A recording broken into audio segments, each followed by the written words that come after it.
एक राजा था। उसका नाम चित्रसेन था।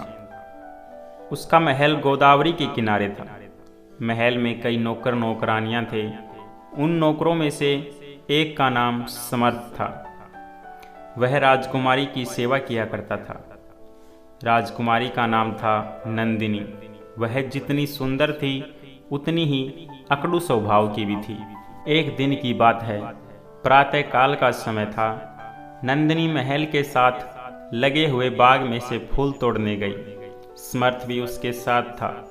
राजकुमारी नंदिनी ने बाएं हाथ में चांदी की टोकरी पकड़ी हुई थी। दाएं हाथ से वह फूल चुन चुन कर टोकरी में रखती जा रही थी। जब टोकरी फूलों से भर गई तो राजकुमारी महल की ओर चल पड़ी। समर्थ भी उनके साथ साथ चल पड़ा। रास्ते में उन्हें एक सफ़ेद तथा लंबी दाढ़ी वाला वृद्ध दिखाई दिया। उस वृद्ध के सिर पर लंबी लंबी जटाएं थीं। उस वृद्ध के चारों ओर बहुत से लोग जमा हो गए थे। नंदिनी ने समर्थ से कहा, जाकर पता करो कि यह वृद्ध कौन है और लोग इसके इर्द गिर्द क्यों जमा हैं। समर्थ चला गया और कुछ ही देर में पता करके वापस आया। कहने लगा, वह गरीब एक बड़ा ज्योतिषी है। वह किसी को भी बतला सकता है कि उसका विवाह किससे होगा। राजकुमारी चकित हुई। उसने कहा, समर्थ जाओ, उसी से पूछ कर आओ मेरा विवाह किससे होगा। समर्थ चला गया और कुछ मिनट बाद वापस आकर नीचे मुँह करके खड़ा हो गया।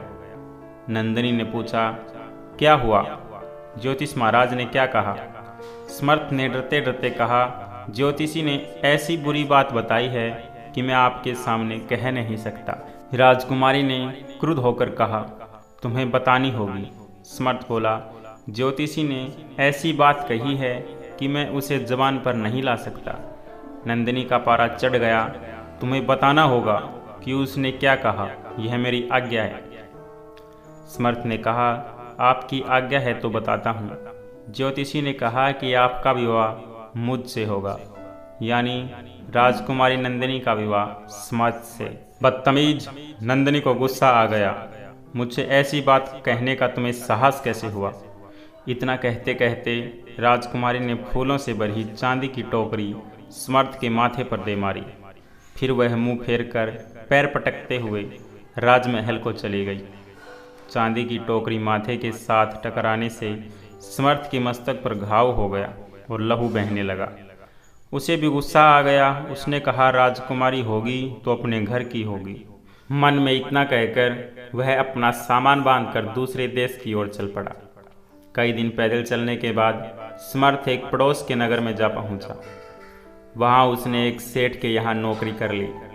उसके परिश्रम और ईमानदारी से खुश होकर सेठ ने उसे अपना सहायक बना लिया।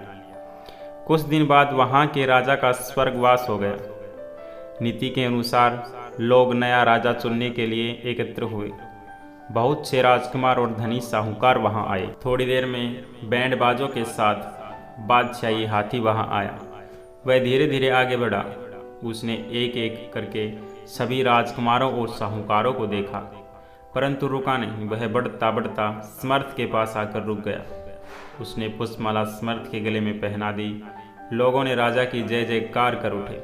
समर्थ को उस देश में वस्त्र तथा हीरे जवाहरात से जुड़े गहने पहनाए गए। फिर बाजे गाजे के साथ उसका जुलूस निकाला गया। उसके जय घोष से धरती आकाश गूंज उठे। राजगद्दी पर बैठते ही समर्थ ने अच्छा शासन चलाया। वह दयालु तथा न्यायप्रिय राजा साबित हुआ। उसका यश चारों ओर फैलने लगा। राजा चित्रसेन ने जब महाराज समर्थ का इतना गुणगान सुना तो धूमधाम से समर्थ से अपनी पुत्री नंदिनी का विवाह कर दिया। महाराज समर्थ नंदिनी की डोली लेकर अपने महल में पहुंचे। रात को जब दोनों आमने सामने बैठे तो नंदिनी ने पूछा, आपके माथे पर यह चोट का निशान कैसा है? समर्थ ने कहा, यह निशान मेरे अच्छे भाग्य की निशानी है। इसी ने मुझे महाराज बनाया और इसी ने तुम्हारा पति। नंदिनी ने चकित होकर कहा, यह पहेलियां बुझा रही हैं, साफ साफ कहिए न, यह चोट आपको कहाँ लगी? समर्थ ने कहा, अच्छी बात है, तुम जरा ठहरो, मैं अभी सारी बात बताता हूँ। इतना कहकर समर्थ चला गया। थोड़ी देर बाद समर्थ ने आकर कहा, कुछ याद करो। इतना कहकर उसने नंदिनी को चांदी की टोकरी दिखलाई। टोकरी देखकर पहले वह कुछ उलझन में पड़ गई, फिर एक आकर उसे याद आ गई कि टोकरी उसी की थी। उसने कहा, यह टोकरी तो मेरी है। नंदिनी ने समर्थ की ओर ध्यान से देखा तो नंदिनी ने समर्थ को पहचान लिया। धन्यवाद मेरे प्यारे दोस्तों। आपको यह छोटी सी कहानी कैसी लगी कृपया करके कमेंट बॉक्स में ज़रूर बताएं। तब तक के लिए आपका बहुत बहुत धन्यवाद।